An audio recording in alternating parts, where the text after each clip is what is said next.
চট্টগ্রামের বায়েজিদ থানা পুলিশের এক অভিযানে বার্মাস সাইফুলের আস্তানা থেকে ৩ অপহৃতকে উদ্ধার করেছে পুলিশ। এ সময় গ্রেফতার করা হয় ৪ জনকে।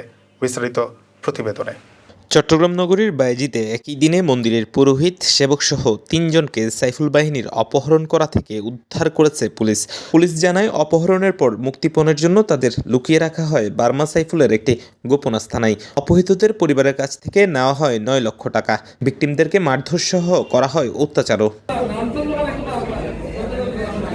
রোববার দুপুরে সিএমপি আয়োজিত সংবাদ সম্মেলনে অপহরণকারীদের গ্রেফতার ও অপহৃতদের উদ্ধারের বিষয়ে বিস্তারিত তুলে ধরেন সিএমপির উপকমিশনার রইস উদ্দিন।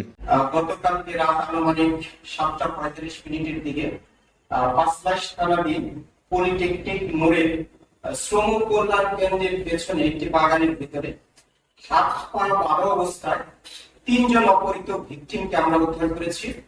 এই অপহরণের সাথে জড়িত মোট ৪ জন অপহরণকারীকেও আমরা গ্রেফতার করতে সক্ষম হয়েছি। এই সময় অপহরণ কাজে ব্যবহৃত ৫টি মোটরসাইকেল জব্দ করা হয়েছে। সেই সাথে অপহরণকারীদের কাছ থেকে আমরা ১০টি মতো বড় ধারালো ইলিশ, আমরা চাকু, ছুরি, ড্যাগার ইত্যাদিও জব্দ করতে সক্ষম হয়েছি। এ সময় পুলিশ আরও জানায়, বার্মা সাইফুলকে অতি দ্রুত গ্রেফতারের পুলিশ চেষ্টা করছে। যাদের গ্রেফতার করা হয়েছে তাদের বিরুদ্ধে আইনানুগ ব্যবস্থাও প্রক্রিয়াধীন বলে জানায় পুলিশ। বায়েজিদ এলাকাবাসী সূত্রে জানা গেছে, বায়েজিদ, পাঁচলাশ ও খুলশি এই ৩ এলাকাতেই বার্মা সাইফুল একটি আতঙ্কের নাম হয়ে দাঁড়িয়েছে। জায়গা দখল, মাদক ব্যবসা, চাঁদাবাজি, অপহরণ থেকে মানুষ খুন, এসবই তার কাজ।